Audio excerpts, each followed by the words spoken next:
Reverbere, o podcast do Portal LC. Aqui, os professores Daniel Barral, João Domingues, Rafael Sérgio de Oliveira e convidados tratam de temas atuais em matéria de licitação e contrato. Reverbere, episódio número 30. Voltamos para conversar sobre mais um tema na área de licitação e contrato. Eu sou Rafael Sérgio de Oliveira, sejam todas e todos muito bem-vindas e muito bem-vindos. E estou hoje aqui com meu querido amigo, professor João Domingues. Tudo bom, João? Como é que você está? Tô bem, Rafa. E você? Como é que tá? Eu estou em paz, graças a Deus. Isso é Feliz demais. com você aqui. Nem sempre você vem, mas é muito bom quando você vem. Sabia, João, que inclusive os episódios que têm maior visualização são aqueles que contam com sua participação. Não sabia disso? Sabia não, filho. É verdade. Então me convide mais vezes. E olhe, não é por causa desses seus cabelos grisalhos. Não eu é, não não? tenho dúvida, não é. É porque você sempre que vem, você escolhe temas que batem na angústia da nossa audiência e você sempre se prepara muito bem para eles. É verdade, você me dá trabalho, inclusive. O nosso episódio de preclusão. Foi muito. O de ATP. GTP. E o que a gente tem para hoje? O que eu tô aprontando para hoje? Hoje você aprontou para falar de um tema bem tranquilo chamado jogo de planilha. Jogo de planilha. Jogo de planilha, que também não é algo lá tão simples. Também você me deu o trabalho de buscar os temas, o que é o João dá trabalho, gente. Ô, João, agora, antes da gente começar, primeiro, eu falei dessa sua cabeleira grisalha.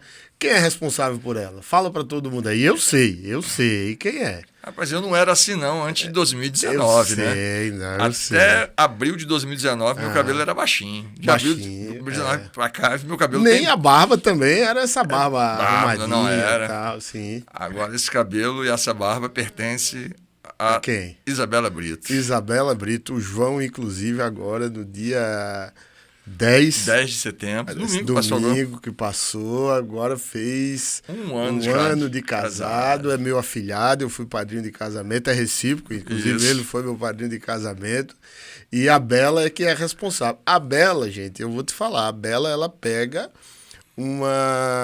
um empreendimento e ela melhora. Melhorou bastante. Tinha campo para melhoria, né, filho?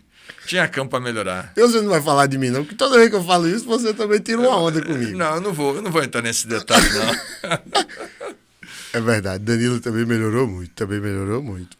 Pois é, mas essa cabeleira é por conta da Bela, foi que deixou você assim, esse cara bonitão, fino, com esse óculos também, esses óculos maravilhosos. Se você fala que eu te dou trabalho com os temas, a Bela me dá trabalho com esse cabelo, né, filho? Arruma pra cá, desarruma pra lá, é shampoo, aí, é pasta, é shampoo, é pasta, mas tá valendo a pena. Né? Eu sei disso. Ela fica vigilante. Vai dar um beijo pra Bela. Bela tem que vir aqui, viu? Trazê-la. Eu vi que ela foi no GPS. GPS com a Kathleen. Gestão Pública Sustentável. Gente, se você ainda não segue o GPS, que é o podcast Gestão Pública Sustentável, que é realizado, inclusive, nesse mesmo estúdio aqui, os estúdios da Omnivídeo. Isso. Você está perdendo para se atualizar na área de sustentabilidade com a nossa querida amiga Kathleen Feitosa, que já esteve aqui, inclusive, conversando com a gente sobre contratações públicas e sustentabilidade. Eu vou pedir ao Kiko é nosso Lombardi, está aqui, é ele quem... Kiko Scartesini, é ele quem sabe aí os dados. Eu vou deixar aqui na descrição deste episódio os dados para as pessoas seguirem o GPS, tanto no YouTube como lá no Instagram. Tem no YouTube, Kiko? Tem. @Gestão Pública Sustentável. @Gestão Pública Sustentável. É isso. É o podcast da querida amiga Kathleen, que fala sobre diversos temas relacionados à sustentabilidade, inclusive a licitação e contrato. E a Bela foi lá e nunca veio aqui também. Hoje eu tô chorando pra dar. Convida a Bela que ela vem. Vou convidar. Você me dá uma forcinha aí para ver se ela vem conversar comigo aqui sobre gestão de risco, sobre governança, qualquer desses temas.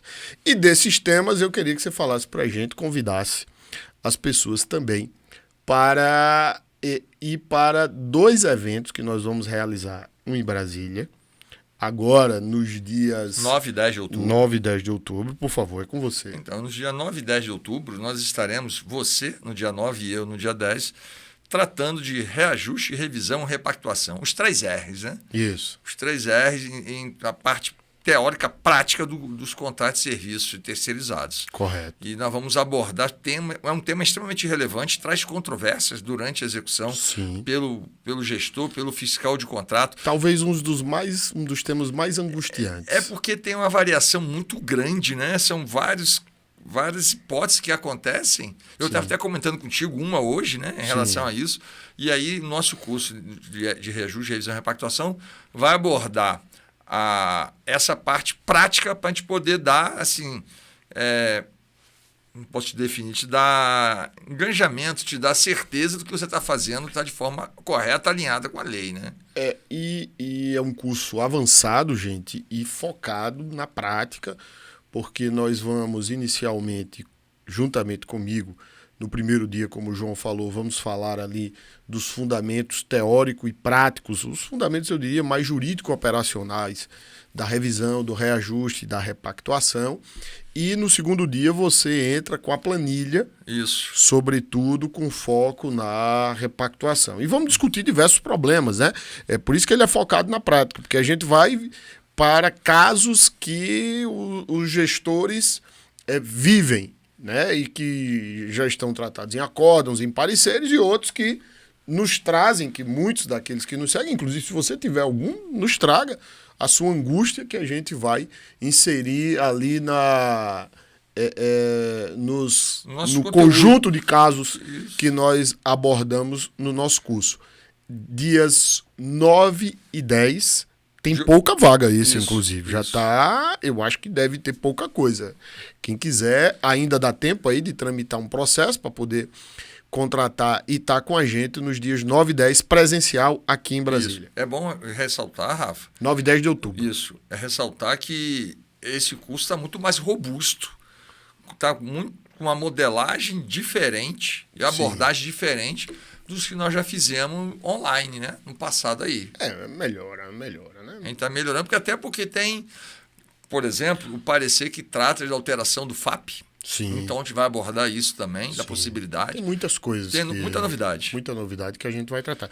E o outro também é um seminário de gestão e fiscalização de contratos, que ocorrerá em 27, 28 e 29 de novembro, em Cuiabá. Certo. Será com você, no primeiro dia 27, professora Mara Florencio, no dia 28, e comigo, fechando no dia 29 de novembro. Como é o nome do evento?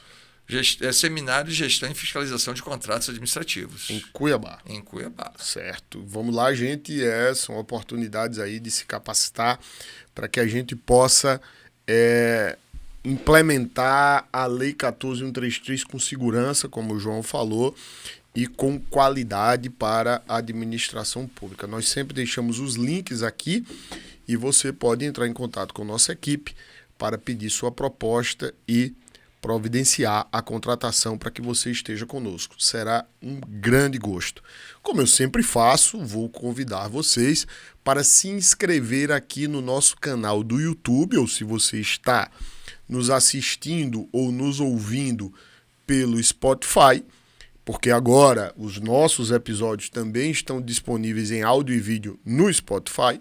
Pedir para você nos seguir no Spotify e nos avaliar no Spotify. Isso é muito importante para que aqueles que buscam nessas plataformas conhecimento na área de licitação e contrato possam ter acesso mais facilitado, para que os episódios apareçam para essas pessoas. Então, avalie a gente no Spotify, dê lá a quantidade de estrelas que você acha que nós merecemos, e eu vou ficar muito feliz se você fizer isso.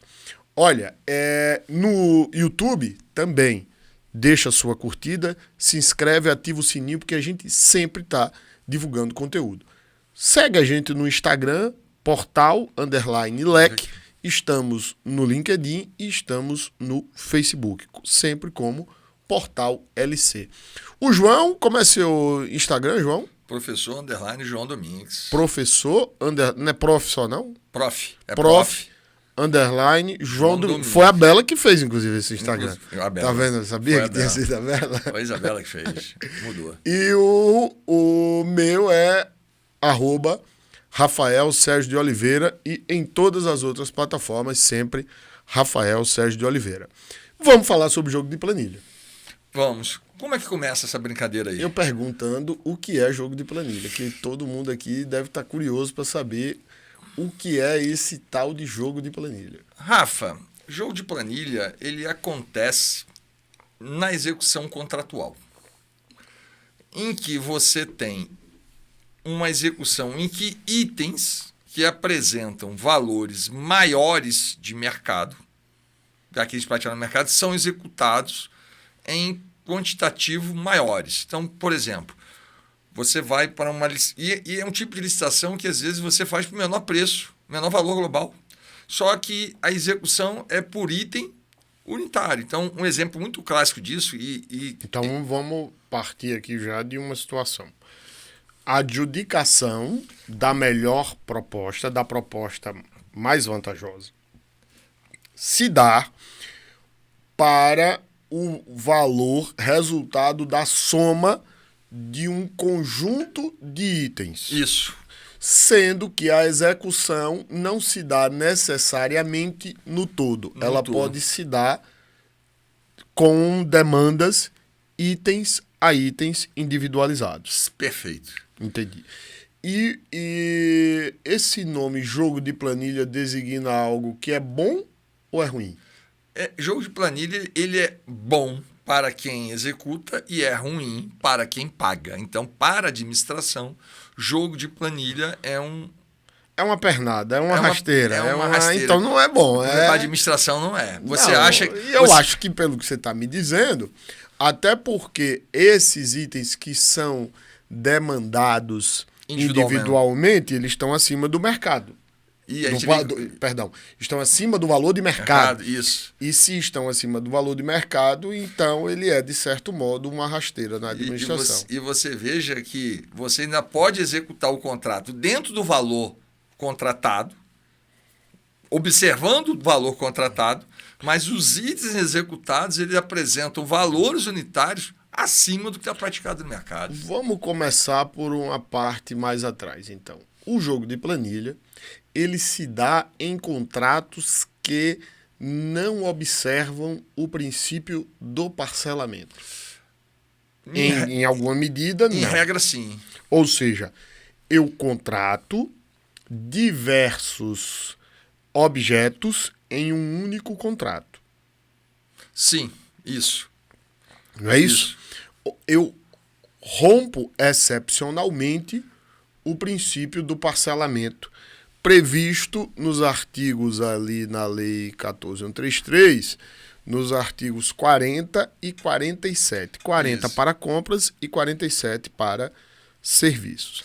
E aí eu junto tudo e adjudico pelo valor global e não pelo valor de cada objeto individual. Normalmente, isso. E a execução, entretanto, se dá no item. No item. E não no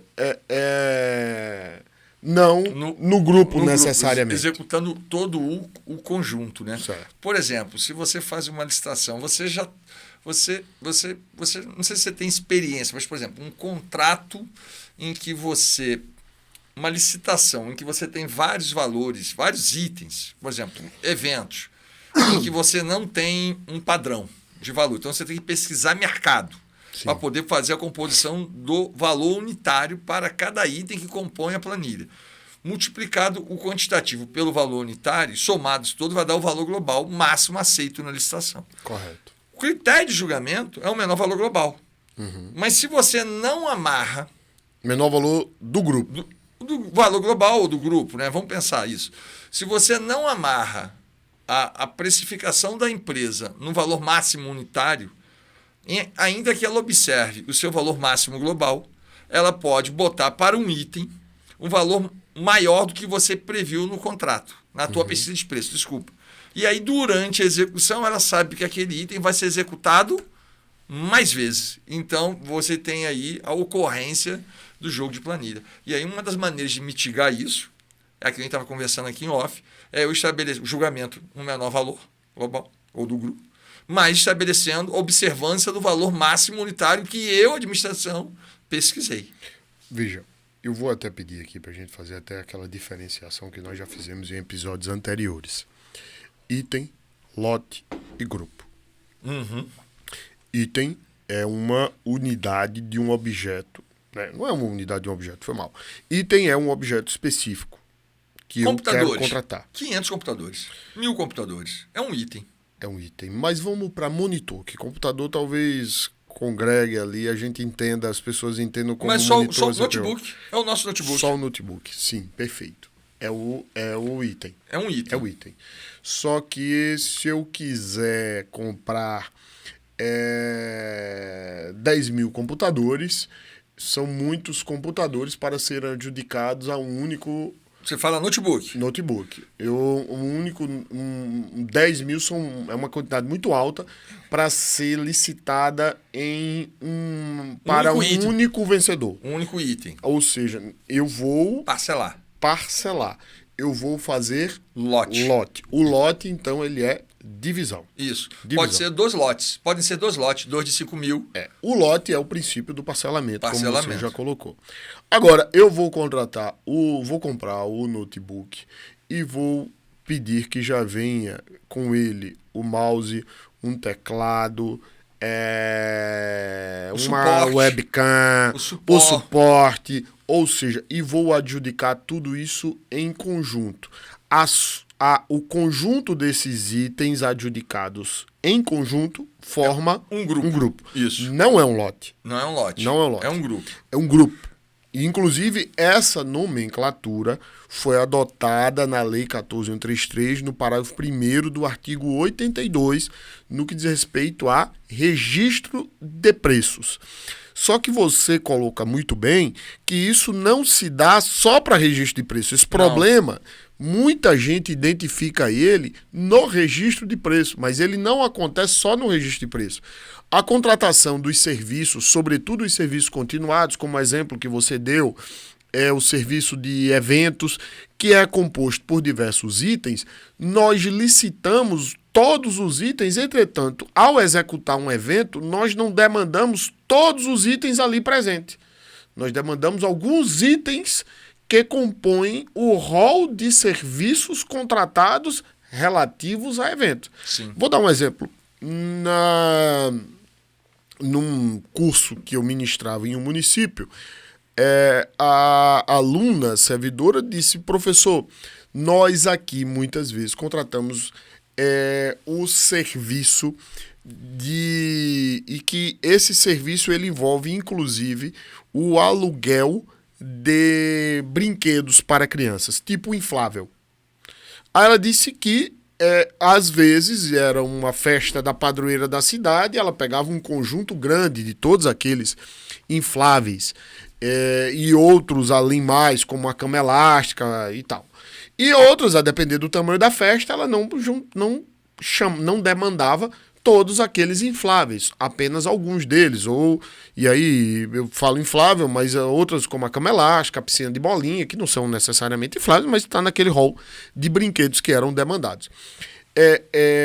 O jogo de planilha, então, João, seria como se, por exemplo, o contratado pegasse ali, o licitante, ele pegasse e dissesse: olha, e geralmente ele faz isso com algum intuito, ele tem alguma inteligência para criar esse jogo de planilha. Inteligência no sentido de gerar ele um lucro. Então ele olha e fala: peraí, olha, a administração, qual é o tipo de brinquedo que não pode faltar nessas festividades? O pula-pula. O pula-pula a criançada sempre adora, é o mais demandado. Então eu sei que a administração, todo o evento, vai demandar o pula-pula. E a cama elástica, a piscina de bolinha, não, nem tanto. Nem sempre se pede. Então eu vou baixar o preço da piscina de bolinha e vou botar o preço do pula-pula lá para cima. É isso. Isso é o jogo de planilha. Isso, porque ele vai botar um preço acima de mercado. Isso acontece, bem como você falou, quando a empresa conhece o gosto da administração, ou quando a empresa observa que houve um erro na elaboração do termo de referência ou do projeto básico e vai demandar o quê? Uma alteração contratual. Aí vamos pensar o seguinte, o grupo, então, ele tem um problema. Porque muitas vezes ele é adjudicado pelo total, mas a execução se dá muitas vezes no item. No item. Aí, ou seja, como você gosta de alertar, nesse caso, qual é o problema? É que eu julguei a proposta pelo todo, mas eu executo pelo item. Pelo item. E isso não quer dizer, então, que eu estou executando, de fato, a proposta mais vantajosa. Perfeito. Tem que ter cautelas para mitigar esse efeito. Aí, vamos lá. Primeira coisa que a gente pode dizer, que a regra é parcelar. E só juntar quando a execução se dá no todo. Sim, veja que a nova lei ela traz um entendimento para a gente, Rafa, que não há segregação das fases de planejamento, seleção de fornecedor e execução de contrato. Então, quando eu estou lá no planejamento, eu tenho que pensar na execução do contrato, na formatação que eu quero que execute. O que você quer dizer que não há segregação, talvez a gente possa dizer. Não há separação. Não posso desvincular essas fases. Isso. A segregação, até que há segregação de função, quem está numa não pode estar em outra. Sim, mas não é segregação de funções. Entendi, eu não posso desvincular. Eu só queria, para não dar confusão para nós. Elas são interdependentes. Então, é no planejamento que eu vou pensar na forma de executar. Eu tenho que ver o planejamento pensando na execução do contrato. Eu tenho que ver a licitação pensando na execução do contrato. Eu tenho que interpretar a licitação com base no que foi planejado, com base no que foi justificado. Ou seja, essas etapas têm que ser integradas. Inclusive, na segregação de função, a gente tem que sempre lembrar que segregação de função não é desintegrar a equipe. Eu segrego a função, eu separo as pessoas que vão executar cada uma dessas fases. Mas elas devem estar integradas, elas devem conversar, elas devem... Isso é muito importante, e aí você faz um alerta relevantíssimo nesse aspecto de que haja aqui digamos, e é uma coisa que eu já escrevi sobre isso, é o que eu chamo de princípio da congruência entre o licitado e o contratado. Isso. E o executado. Inclusive, essa congruência, porque às vezes a gente contrata, por exemplo, e a execução é completamente diferente do que está no contrato. É isso. E tem de haver essa congruência, né? Isso tem uma certa consequência. Eu estou escrevendo um pouco sobre isso e é algo que é bem interessante e eu acho que um pouco falado na doutrina brasileira, mas de direito comparado a gente encontra algumas falas muito interessantes sobre essa questão. O ponto para outro episódio. É verdade. Mas veja, quando a coisa muda de figura na execução, você, de certo modo, licitou uma coisa e executou outra. É muito comum, sabe em que? E há aqui uma quebra de um princípio que está na lei, que é o princípio da vinculação ao instrumento convocatório. Veja que a gente vai encontrar muito jogo de planilhas, você vai pegar muitos referenciais nas decisões do Tribunal de Contas da União em obras e serviços de engenharia.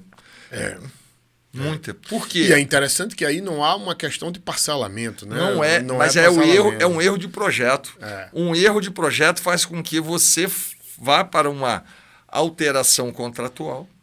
E aí, nessa alteração, o quantitativo que estava menor estava com um preço maior. Sim. E aí você tem que alterar este quantitativo. Ou seja, o jogo de planilha existe não só quando há grupo, quando há agregação de itens. Porque, gente, muita gente confunde isso, né, João? Verdade. Quando você faz uma planilha para uma obra, você não está contratando tijolo, você não está contratando ferragem. E aquilo é o que compõe o seu objeto, a obra. Isso. É como você compra um computador. O item, como o João colocou aqui inicialmente, é o computador. Você não compra a letra A, a letra B, o quadradinho da A, da B, da C, o negocinho do mouse, a tela. Não, você compra o computador. A obra é isso. Só que você contrata a empreitada, a realização da obra. Você não compra a obra pronta. E aí você tem uma planilha, mas aquilo não é um grupo. Aquela planilha, ela tem que ser vista como um todo único que representa os custos da empreitada final. E aí veja que o TCU coibiu essas alterações contratuais que permitissem jogo de planilha, evitando a compensação entre acréscimo e supressão. Ou seja, você acrescentar algo acima de 25% na alteração contratual e diminuir um percentual que somado, mais com menos, daria 25%. Sim. Então, os valores de acréscimo e supressões, o acréscimo e supressão, ele tem que acontecer de forma isolada, correto, observando o limite. Então, uma maneira de coibir o jogo de planilha em obras na execução de contratos. E já na lei com base na 8666, o TCU era, inclusive com súmula, exigente em dizer que as planilhas deveriam trazer preços máximos para os valores unitários dos itens que compõem a planilha e para o valor total da obra. Isso. O que, e aí voltando para a questão de formação de grupo para contratar objetos em conjunto, o parágrafo 1º do artigo 82, falando do registro de preço, também traz, que ele diz, o critério de julgamento de menor preço por grupo de itens somente poderá ser adotado quando demonstrada a inviabilidade de se promover a adjudicação por item e for evidenciada a sua vantagem técnica e econômica. E o critério de aceitabilidade de preços unitários máximos deverá ser indicado no edital. Então veja que ele pede, primeiro eu tenho que justificar e eu tenho que indicar o preço máximo do item que eu estou contratando. Para evitar exatamente que, voltando para o caso do pula-pula, o licitante traga o preço do pula-pula lá em cima e compense com o preço da piscina de bolinha lá embaixo. Veja. E ele vai ter, ele pode até botar lá em cima, mas ele vai ter um limite, que é o limite do valor de mercado observado na pesquisa de preço. Veja que ganha relevância a pesquisa de preço. Aproveitando, gente, queria convidar vocês, porque eu e a Nádia iremos realizar o curso de formação de pregoeiro e agente de contratação. Agora em novembro deste ano, de 2023, é um curso presencial aqui em Brasília e que vamos tratar inclusive desses temas relacionados à adjudicação dos objetos pelo critério menor preço e maior desconto. Por isso que é um curso de formação de pregoeiro e de agente de contratação. Vale para o pregão e vale também para o agente de contratação na concorrência de menor preço ou maior desconto. É um curso prático e avançado, como são de regra os nossos cursos, e ele procura, inclusive, demonstrar os pregoeiros e os agentes de contratação e toda a equipe de apoio como se dá a operação do pregão no sistema compras.gov. A Nádia faz isso com muita maestria. Nós já tivemos um curso online este ano, foi um verdadeiro sucesso, e este ano ainda nós voltamos agora com um evento presencial aqui em Brasília, agora em novembro, onde a gente vai tratar, inclusive, João, desses temas que aqui estamos falando. Sempre, como eu já disse, deixamos a descrição aqui deste episódio, o link para você conhecer os nossos cursos, entrar em contato com a nossa equipe e pedir sua proposta. Dá tempo fazer seu processo de contratação, venha com a gente, garanto que você vai sair de lá melhor qualificado para aplicar a nova lei de licitações e contratos. E aí, como pregoeiro, como pregoeira, como membro da equipe de apoio, como agente de contratação, enfim, em todas as funções que dizem respeito à licitação. Então, eu tenho que fazer essa justificativa e tenho que fixar esse preço máximo. Isso. Não é isso? Com certeza. Isso, João, pode ocorrer, inclusive, para compras e para serviço. Para serviço. Como a gente disse, muita gente relaciona isso ao registro de preço. Por isso que esse dispositivo, que eu acabei de ler, vem no parágrafo 1º do artigo 82. Mas, como você alertava, isso pode ocorrer em contratações na forma clássica, ou seja, sem registro de preço. Isso. E isso era muito comum para serviço, porque havia o serviço continuado, aquele de longo prazo. Só que vamos lembrar que agora, inclusive na nova lei, a gente também tem o a compra continuada, a compra continuada sempre houve. O fornecimento continuado, que é a compra, a aquisição, sempre houve, mas agora com a possibilidade de haver uma vigência plurianual de até 5 anos, prorrogáveis por mais 5. E vocês vão encontrar isso para compra e para serviços, ou seja, uma certa quebra do parcelamento dentro das possibilidades previstas na lei, nos artigos 40, parágrafo 3º, para compra, que traz exceções ao princípio do parcelamento, e no artigo 47, parágrafo 1º, para serviços. É isso. Qual é tomada a primeira medida, se eu bem entendi que você nos traz, para evitar esse tal jogo, é fixação do preço unitário, máximo unitário e, obviamente, o valor total do grupo. Isso. Daquele conjunto de itens que serão adjudicados em conjunto. Ganha relevância, então, mais uma vez, uma boa elaboração de pesquisa de preço. Correto. Ou seja, se fizer a pesquisa de preço mal, não adianta fixar preço unitário. Porque você vai ter você vai ter uma execução. E se você ainda erra no quantitativo, você pode ter um jogo de planilha. Você está achando que está adjudicando muito bem colocado. Não é a melhor proposta para a administração, mas a execução pode se mostrar não tão vantajosa para a administração. Sim. Agora, quando é que isso começa a ter problema na execução do contrato, considerando aí a presença do jogo de planilha? Primeiro, pela própria execução do item individualizado. Isso. Quando você acontece, vamos pensar que a ordem de serviço e a demanda da administração ocorre em itens unitários. É a primeira coisa. Certo. A segunda possibilidade é quando você há necessidade de fazer alteração contratual, em que você vai propor acréscimos, principalmente acréscimos, em que você vai possibilitar, de repente, acrescer para atender a sua demanda, por um aumento da necessidade ou por um erro do próprio projeto. E só que esse item que você vai acrescer, se esse item ele vai impactar um jogo de planilha, aí vai ganhar relevância, Rafa. As pessoas têm muita dúvida e no curso que nós fizemos lá no Acre agora há pouco tempo, surgiu uma dúvida sobre isso. O acréscimo contratual, ele vem sobre o valor do item unitário ou sobre o valor global daquela contratação. Vamos voltar para o nosso contrato de eventos. Essa é uma discussão clássica. Né? O contrato de eventos, eu tenho um contrato de eventos em que o valor é 1 milhão, o valor global do nosso contrato. Se eu posso aumentar 25%, eu posso aumentar 25%. Posso aumentar R$250 mil. Esse R$250 mil, ele tem que ser distribuído de forma quantitativas, harmônicas entre cada item, de acordo com os seus valores, ou eu posso botar esses 250 mil num único item. Estou considerando critério de julgamento, menor valor global.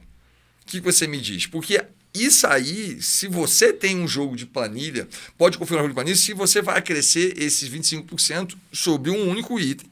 E esse item está com preço lá em cima. Então, muitas das vezes, o que a gente vê na prática é justamente isso. Justificação, menor valor global, execução... Menor valor do grupo, né? O menor valor do grupo. Execução por demanda, em que eu tenho que fazer o acréscimo, e aí eu acrescento, às vezes, 25% num único item. Lembrando que não... E às vezes aquele item que está com valor fora de mercado. Olha que não necessariamente configuraria jogo de planilha. O que vai configurar é o quê? É o preço do próprio item. Entendi. E aí, você faz o acréscimo sobre o valor unitário ou pode acrescer para aquele item os 25% do valor? Falando com o João Domingues, auditor da Controladoria Geral da União. Quando você pega um contrato desses, você já analisa ali, teve muito acréscimo aqui nesse item específico e acende um alerta para isso, para inclusive verificar se aquele valor daquele item específico está dentro do valor de mercado, porque pode haver aí, de certo modo, um ajuste, né? Então é preciso ter... É isso? Então, veja que o que acontece. qualquer alteração contratual demanda justificativa. Então, primeiramente, verifica se há justificativa para o acréscimo contratual, até porque a gente trabalha muito com a utilização regular dos recursos públicos, se realmente demanda aquele acréscimo contratual. Formalmente, se isso está de acordo, para você não ter o quê? Um desperdício de recurso público. A segunda coisa é, esse acréscimo contratual está recaindo sobre um item do grupo cujo valor unitário está de mercado? Porque se está de mercado, ok. Se não está de mercado, você pode estar trazendo uma oneração indevida para a administração. Concorda comigo? Porque esse valor unitário, se ele está acima de mercado, ainda que observe os 25%, sim, e aí eu posso alocar os 25% do valor total em um único item, sim, desde que eu justifique a necessidade de fazer o acréscimo, mas eu posso estar trazendo, pela composição do valor unitário, um prejuízo à administração. E aí isso aí não é o correto, entendeu? Sim. Isso é um ponto, gente, a ficar atento. E essa questão da justificativa da alteração, ela é fundamental, né? Eu lembro uma vez, João, que eu peguei um processo e que era um processo de recepcionista. Um contrato de recepcionista. E havia ali uma justificativa para aumentar o número de recepcionista que atendia uma determinada autoridade na administração. Faz muito tempo isso, mas eu lembro que vinha uma justificativa muito mambembe, sabe? Aquele negócio que o cara trabalhava demais, que o cara chegava cedo, saía tarde, e enfim, não podia ter horário de almoço, um períodozinho sem ninguém no gabinete, não podia ter também, depois das 18 horas, tinha que ficar alguém pelo menos até as 8 horas, e aquilo me chamou a atenção. Eu falei, isso não é normal para esse nível de autoridade. E eu lembro que chamei alguém do setor de contratação, falei, olha, isso aqui não está casando bem com a realidade, tem alguma coisa aqui que está errada. Disse, doutor, olha, é porque a estagiária do setor lá terminou o curso e ela vai ficar desempregada. Então estão querendo colocar ela de recepcionista, arrumar essa justificativa aí para ajudar a bichinha, tal. Então você veja que, como às vezes, né, a gente tem que analisar a justificativa e ver se aquilo tem aderência com a realidade. Verdade. Não é? Porque às vezes é uma justificativa que você olha e fala, mas isso aqui não justifica nada. E isso eu estou dizendo de um caso, gente, que eu pude constatar que havia, de fato, uma incongruência.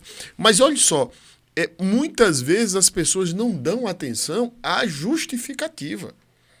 E às vezes a suspeita, até mesmo a penalização vem porque bota qualquer coisa aí. Por exemplo, essa questão de adjudicação por grupo, quase sempre vem uma justificativa genérica, alegando um tal ganho de escala, que não se sabe se seria, às vezes, era melhor o ganho de escala até adjudicar por item. Então perceba que esse primeiro ponto que você coloca, ele é fundamental. Então eu tenho que ter uma justificativa para essa alteração. E aí vem a segunda pergunta que você coloca. Você muito bem colocou. Quando eu for alterar, eu vou levar em conta o valor do item ou eu vou levar em conta o valor do contrato? Do contrato como um todo.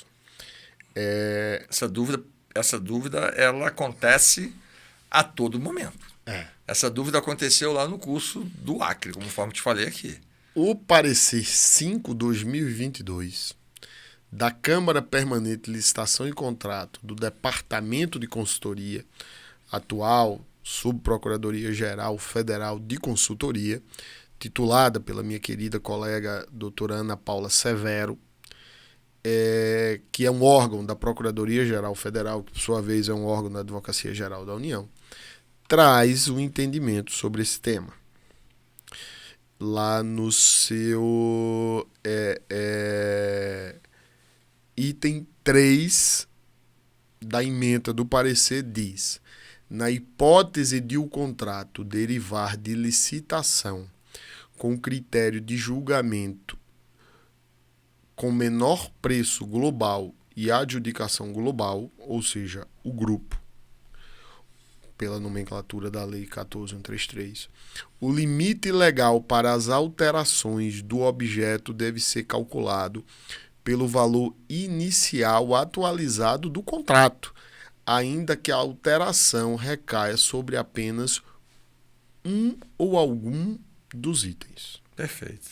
Correto? Perfeito. Então eu levo em conta o valor total atualizado do contrato. Isso já era uma discussão e muita gente já vinha nesse sentido. E gerou uma discussão porque tinha, no âmbito do Tribunal de Contas da União, tinha um manual de licitação e contrato que trazia que você devia levar em conta o valor do item, parcela.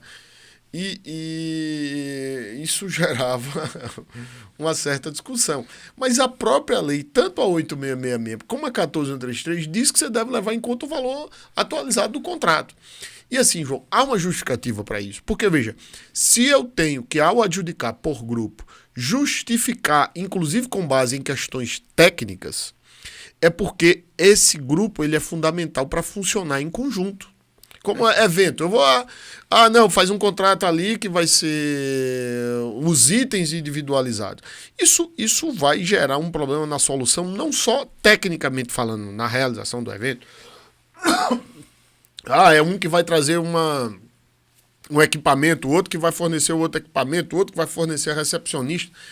E uma dificuldade até mesmo de você gerenciar esses contratos, né?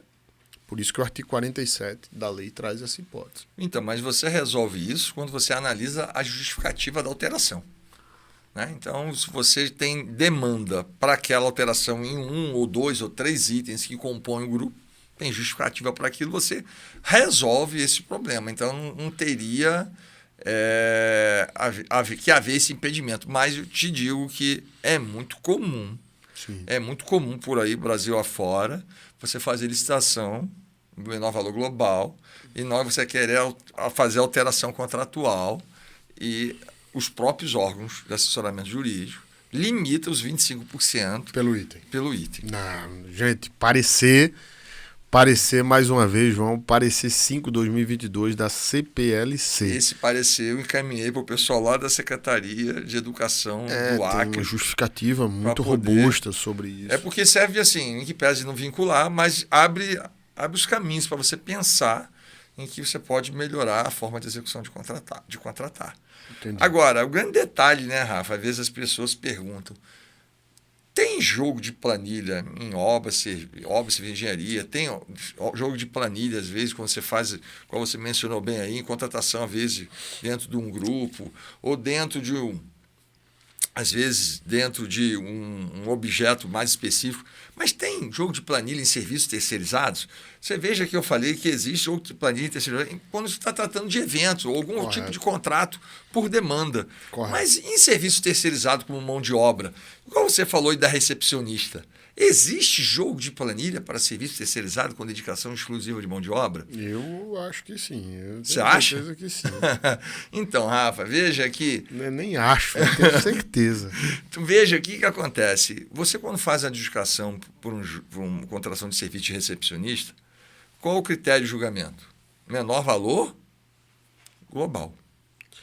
Para um serviço de recepcionista. Só esse serviço. Só esse recepcionista. Ele está isolado lá.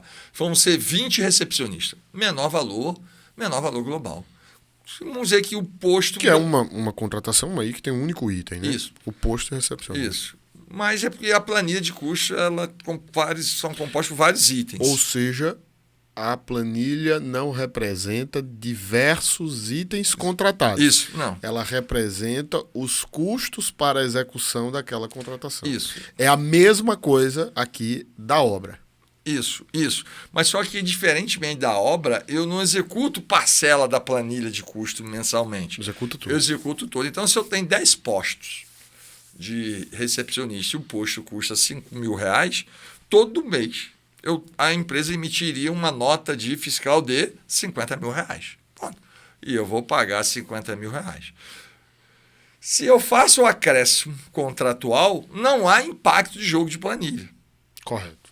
A não ser que o teu contrato, que aí não é o jogo de planilha, o teu contrato esteja acima do preço de mercado, aí eu tenho um prejuízo para a administração, mas que não é classificado como jogo de planilha. Porque o acréscimo vai incidir sobre o item contratado posto de recepcionista. Isso. Agora, o que está acontecendo aí? A gente tem visto uma constância muito grande. A administração faz a contratação de recepcionista, a empresa, por algum motivo, não executa o contrato de forma a contento, a administração vai lá e faz a rescisão contratual. Certo. E vai e chama o quê? O remanescente. Ou seja, chama o próximo da lista. Isso. E da licitação. pela lei 8666, é uma forma de dispensa que está classificada no 24, inciso 11. Correto. Em que a empresa que está sendo chamada tem que observar as condições de execução, inclusive o valor. Do inicialmente contratado. Ou se tiver atualizado. O vencedor inicial da licitação. Se tiver atualizado também. De repente já teve uma repactuação no meio, um reajuste. Correto. Ou seja, tem que observar o valor do vencedor atualizado até aquele momento da contratação. E aí veja que... A gente fala disso no nosso curso de revisão, reajuste e repactuação. Veja que as empresas possuem condições diferentes. Você pode ter uma empresa optante pelo Simples Nacional, que para determinado serviço e para recepcionista ela não poderia ser optante pelo Simples. Você tem uma empresa que é lucro presumido, uma empresa que é lucro real, tem uma empresa que é desonerada da folha de pagamento, empresa com diversas estruturas diferentes e que na composição da planilha de custo, em que esses itens refletem, ela poderia adotar percentuais e valores diferentes, mas de forma a observar o quê? O valor inicialmente contratado atualizado. Então, quando você contrata um remanescente, qual a lógica que você tem? Se o remanescente posto, se o grupo lá, se o recepcionista custava R$50 mil, eu vou passar o contrato mensalmente por R$50 mil. Ela poderia alterar a estrutura da planilha para alguns itens, mas manter os R$50 mil? Entendi. Essa é uma discussão que se tem. Você vai encontrar algumas manifestações, às vezes de órgãos jurídicos ou de órgão de controle, dizendo que essa mudança na estrutura dos itens unitários, mas ainda que se mantenha o valor global, configura jogo de planilha. Veja que isso não se enquadra nos conceitos que nós estávamos discutindo aqui antes. Sim. Qual é a grande diferença quando a gente muda a estrutura da planilha de custo em relação aos valores unitários? É quando você vai fazer. E a gente vai ver isso no nosso curso.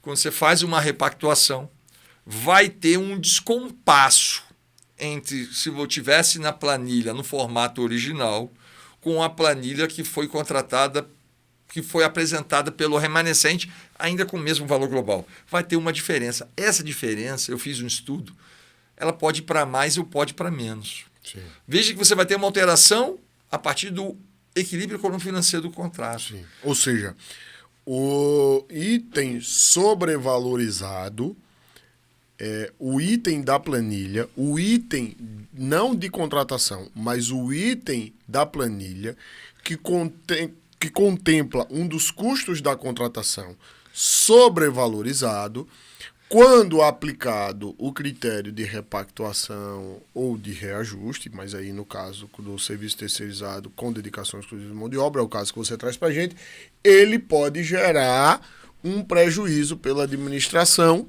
como jogo de planilha. Então, eu não vejo prejuízo e não vejo jogo de planilha. Veja, a planilha de custo do serviço terceirizado, Rafa, se você mentalizar, ela tem 2 blocos, o custo direto e o que a gente chama de BDI. Sim. Então, eu somo todo o custo direto e incido o BDI em cima. Diga o que é BDI para todo mundo. Bonificação, despesa indireta. É que vai ter custo direto, lucro e os tributos. Certo. Então, se eu tenho uma planilha que o posto custa 5 mil, esse 5 mil é composto por um somatório de custo direto com a incidência de um BDI sobre ele. Sim. Se eu mudo a estrutura da composição da planilha, mas mantenho os 5 mil, é porque ou eu aumentei o custo direto e diminuí o custo indireto, o BDI, ou eu diminuí o custo direto e aumentei o BDI, que quando multiplicado e somado vai manter o mesmo valor. Eu coloquei alguma compensação aí dentro dos itens da planilha. Isso, mas o valor continua o mesmo. Veja que o que vai acontecer na repactuação é que eu vou ter um descolamento do que era originalmente contratado com o que está na execução. O TCU analisou isso num contrato de uma autarquia federal e pediu. E o TCU não fala nesse acordo um jogo de planilha, porque não é jogo de planilha. Ele fala que há um desequilíbrio econômico e financeiro do contrato. Tá.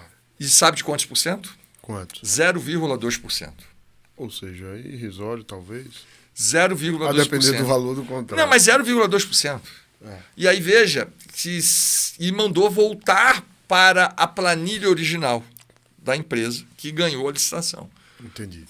Mas veja que ele em nenhum momento nesse acordo ele fala de jogo de planilha, ele fala um desequilíbrio econômico-financeiro do contrato originário em virtude da repactuação. Mas aí você levanta o problema de que cada empresa tem sua composição de custo, a começar pela questão tributária. Isso. E aí você vai ver o seguinte, se eu não tenho jogo de planilha e eu tenho um desequilíbrio, eu só preciso saber se o meu contrato permanece vantajoso para a administração. O preço do meu contrato ele é vantajoso, porque eu tenho um custo de repente, fazer uma nova licitação, contratar emergencial e, de repente, com um preço mais caro que eu tenho hoje. Entendi. Então, é essa avaliação. O TCU fez essa avaliação em 2017.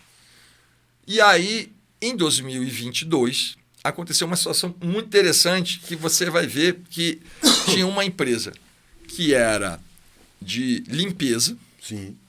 E a empresa que ganhou a licitação é do Simples, que é um dos itens lá do artigo 17, parágrafo 5º-C da Lei 123, complementar 123, que regulamenta o Simples. Só que o órgão que estava contratando, uma autarquia federal também, ele previa que desses serventes, 2 fossem destacados para atuar como copeiros. Não era executar cooperagem com limpeza. Iam ser copeiros separados, iam ser 38 serventes e 2 copeiros. E manteve a proposta do Simples. Aí o TCU falou assim, não. Ou você faz um termo aditivo, exclui os 2 copeiros e permanece no Simples. Ou você vai fazer a exclusão do Simples junto à Receita Federal e vai fazer e não vai manter os copeiros, mas vai alterar a sua planilha, porque a empresa que é do Simples ela tem uma estrutura diferente de composição. As contribuições sociais ela não paga, só paga o INSS, FGTS e o RAT. E tem a parte de tributação dela diferenciada que ela faz de faturamento. E vai alterar a sua planilha para não Simples, mas mantendo o valor global. O que o TCU fez em 2022? Uma análise inversa do que ele fez em 2017. Permitiu a alteração da estrutura da planilha durante a execução do contrato. E não permitiu em 2017 no remanescente. Então você veja que o assunto ele rende e ele é polêmico. E aí a gente não vai estender muito aqui porque é muita coisa. No nosso curso aqui de reajuste, revisão e repactuação e no nosso seminário em Cuiabá, eu vou abordar isso com muita profundidade. Eu particularmente acho, e aí vamos primeiro destacar aqui, vamos levar isso para a nova lei. A 14133, e aí você essa é a discussão boa. A 14133, o remanescente, ele deixa de ser uma hipótese de dispensa primeiro, ele está lá no parágrafo 7º do artigo 90 da lei 14133, ele deixa de ser um remanescente e ele agora passa pelo mesmo procedimento a que se submete os demais licitantes no caso do vencedor não assinar o contrato. Isso. Que eu posso chamar os demais pelo preço deles. E o que a lei vai impor nesse caso, no artigo 90, é um processo de negociação. Parágrafo 2º e 4º. Exatamente. Olha, eu vi aqui, você deu tanto, a gente havia contratado, portanto, você chega até aqui, não chega, o cara teve problema aí, vocês tiveram que rescindir exatamente porque o preço dele estava baixo demais. Ou é o meu ou não tem negócio. Não, mas não dá para baixar um pouquinho? Não dá, mas aí o seu preço está alto, vou chamar o próximo. Ou seja, ela vai fazer um processo de negociação. E aí eu acho que com isso, obviamente, que ele tem que vir com a planilha dele. E aí vai resolver... Eu já acho que na anterior ele já tinha que vir na planilha dele. E aí vai resolver esse problema de você não poder observar a sua porque senão nós vamos planilha. trabalhar na contratação como uma fixação. Você não está contratando uma empresa, você está contratando uma planilha. Isso. E aí vai resolver esse problema de observância de valores unitários de uma planilha de custo durante a execução. A gente tem visto uma discussão no âmbito acadêmico trazida hoje aqui no Brasil pelo o professor Marcos Nóbrega, o professor Flávio Amaral, que é procurador do Estado lá no Rio de Janeiro, que é uma questão de uma visão de que o contrato, sobretudo em algumas situações, esses contratos de longo prazo, a querida Cris Stropa trouxe isso aqui para a gente quando nós falamos de vigência de contrato, ele passa a ser um contrato aberto. E eu até acho que você tem limitações para alteração. Por aquilo que eu dizia, congruência entre o licitado e o contratado. Mas olha, a questão do equilíbrio, sobretudo na questão da empresa, né, que é a contratada, o contrato é dela. A partir do momento que eu contrato, eu tenho que viver com a realidade dela. O equilíbrio financeiro, ele é uma garantia do contratado. Ele não é uma garantia da administração. Isso é uma das coisas que a gente precisa ter muito cuidado ao interpretar. Ele é uma garantia do contratado. Ele não é uma garantia da administração. Ele é para que o contratado diga, olha, dei a proposta, fixei isso aqui. O outro contratado, quando ele vem, ele diz, o preço é esse, no caso da Lei 8666. Eu entro nesse, mas eu não entro necessariamente naquele equilíbrio. Eu entro no equilíbrio do contratado inicial. Agora passa a ser com base na minha realidade. E a nova lei, isso agora está completamente superado, eu diria. Porque, óbvio, a lei deixa claro que ele pode ser contratado pelo preço dele. Ainda que ele adote o preço diga, não, eu faço pelo preço aí do que foi rescindido. Mas tem que ser com a planilha dele, né? Como eu dizia, essa é uma garantia do contratado. É uma maneira até da administração dar a ele uma contrapartida em face das prerrogativas dadas à administração. Veja que a 8666, como ela trata o remanescente como uma dispensa, a empresa ela não é obrigada a aceitar no valor do que está sendo contratado. Correto. Ela pode aceitar ou não. Se não tiver ninguém que aceite, a administração, se ela não pode prescindir do serviço, ela vai fazer uma emergencial ou ela vai fazer uma nova licitação. Mas veja que quando ela aceita, você obrigar a empresa a observar os valores unitários, igual está lá no acordo 7997/2017, segunda Câmara do Tribunal de Contas da União, você fala assim, olha, você vai aceitar, não é o preço global, é o preço global e unitário. Veja que a licitação, ela não tem o limite. Você não faz o critério de julgamento no item. É uma ficção, né? Sim. E agora a nova lei, ela resolve este problema. Na minha avaliação, esse problema não deveria existir à luz da 8666. E também na nova lei. Então, mas veja que esse jogo de planilhas é algo assim... que tem que ter cuidado. Tem que ter um cuidado, e ele acontece muito na execução do contrato. O que eu posso falar aqui em termos de serviço terceirizado com dedicação de mão de obra, que a contratação de remanescente, ainda pela luz da lei antiga, 8666, não promove jogo de planilha. Pode promover um desequilíbrio econômico financeiro do contrato. Mas aí cabe ao gestor avaliar se o contrato se permanece vantajoso ou não, podendo, inclusive, ainda que faça a repactuação, negociar um valor com a empresa de redução. Pode, porque o valor é algo que a empresa pode o quê? Dispor. Ela pode reduzir o valor, para você não ter que perder o contrato ou fazer uma nova licitação. A gente volta a falar disso no nosso curso de revisão, reajuste e repactuação nos dias 9 e 10 de outubro, aqui em Brasília. Correto. E vamos falar também, eu vou falar disso lá no seminário em Cuiabá, 27, 28 e 29 de novembro. Ok. Vamos dar tchau? Dar tchau. Falamos junto, dar tchau, vamos, né? Já está na hora. Sim, já deu, tá né? Hora. O que é que você diria? Rapaz, aqui é muito bom estar aqui com você. Pode me chamar mais vezes que eu venho. Não, é você que tem que se candidatar. Mas assim, se eu me candidatar e botar pauta para você fala que a minha pauta é difícil. Então... Sua pauta é difícil. Então eu vou deixar você me chamar e falar assim, tem uma pauta aqui, quer discutir comigo? Não, mas sempre que você me dá, rapidinho você está aqui. Não venha com essa, não. Prazer estar aqui, te poder discutir. E a gente traz esses assuntos, Rafa.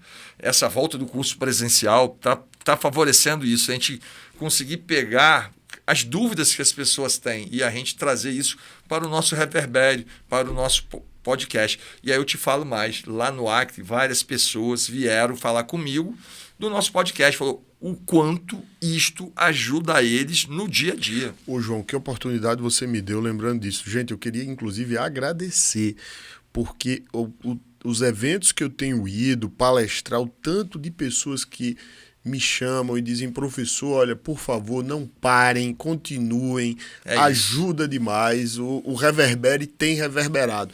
Um dia desse eu estava em Goiânia, fui para um evento lá da Excelência, da querida Ana Moroni, e estava no restaurante, e chegaram algumas pessoas, estavam eu e meu pai, e chegaram algumas pessoas, professor, posso tirar uma foto com você? Desculpa atrapalhar. Seu Josimar. Eu e meu pai, seu Josias. E, professor, desculpa atrapalhar, queria tirar uma foto com você, porque a gente conhece, escuta o Reverbere, e queriam tirar uma... Olha que alegria. E para mim não tem que pedir desculpa, é uma alegria, gente, receber todo esse carinho de vocês e saber que esse nosso trabalho, de fato, reverbera. Essa é a ideia que a gente teve quando a gente pensou aí no nosso podcast. E eu vi isso lá no curso que nós fizemos agora, lá pela Secretaria de Educação do Acre. Várias pessoas vieram falar sobre isso. Que ouvem, gostam e que tem ajudado bastante. E às vezes sugestionam temas, entendeu? Eu acho isso importante demais. E aí acaba gerando pra gente, uma recíproca. Porque, na verdade, pra gente, a gente fica muito feliz, como eu sempre faço aqui, só agradecer o fato de vocês nos acompanharem. E nos acompanhem aqui, nos acompanhem também nas outras plataformas que nós trabalhamos.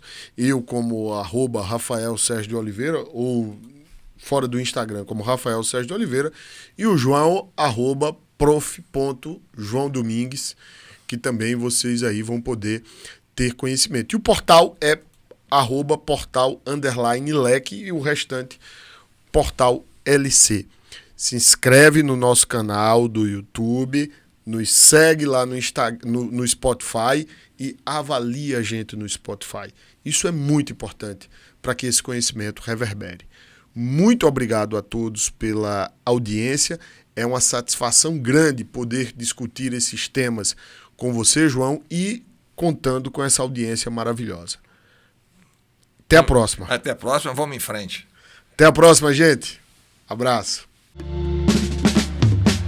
Reverbere, o podcast do portal LC.